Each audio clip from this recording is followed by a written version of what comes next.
நடிகரும் தமிழக வெற்றிக் கழக தலைவருமான விஜய் சாய்பாபா கோவிலில் சுவாமி தரிசனம் செய்த புகைப்படம் வெளியான நிலையில் அந்த கோவிலே விஜய் கட்டியதுதான் என்பதும் சென்னை கொரட்டூரில் 8 கிரவுண்ட் நிலத்தில் தாய் ஷோபாவுக்காக கோவில் கட்டி கொடுத்திருப்பதும் தெரிய வந்திருக்கிறது.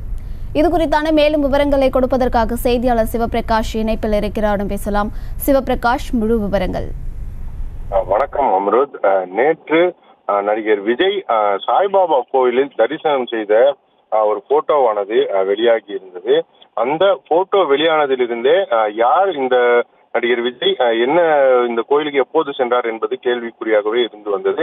இந்நிலையில்தான் கொரட்டூரில் இருக்கக்கூடிய அந்த கோயிலானது நடிகர் விஜய் அவர்கள் கட்டியதுதான் என்றும், அதே சமயம் அது கிட்டத்தட்ட அங்க இருக்கக்கூடிய அந்த 8 கிரவுண்ட் நிலத்தில் நடிகர் விஜய் அந்த கோவிலை தனது தாய்க்காக கட்டி கொடுத்திருக்கிறார் என்பதும், அந்த கோவிலின் கும்பாபிஷேகம் கடந்த பிப்ரவரி 10ஆம் தேதி நடைபெற்றது என்ற தகவல்களும் தற்போது வெளியாகி இருக்கின்றது. இந்த இடத்தை பொறுத்தவரையிலும் இந்த கோவிலை கட்டிய வரையிலும் நடிகர் விஜய் அவ்வப்போது வந்து அந்த கோவிலில் இரவு முழுவதும் இருந்து அந்த கோவிலின் கட்டுமான பணிகளை தொடர்ந்து அவர் கவனித்து வந்திருக்கிறார். அதன் பிறகுதான் அந்த கோவிலின் கும்பாபிஷேகமானது கடந்த பிப்ரவரி 10ஆம் தேதி நடைபெற்றிருக்கின்றது. அதன் பிறகு அந்த கும்பாபிஷேகத்தில் நடிகர் விஜயின் தாயார் ஷோபா மற்றும் அதே போல விஜயின் தமிழக வெற்றி கழகத்தின் பொதுச் செயலாளரான புசி ஆனந்த் ஆகிய இருவரும் அந்த கும்பாபிஷேகத்தில் கலந்து கொண்ட காட்சிகள் தற்போது வெளியாகி இருக்கின்றன.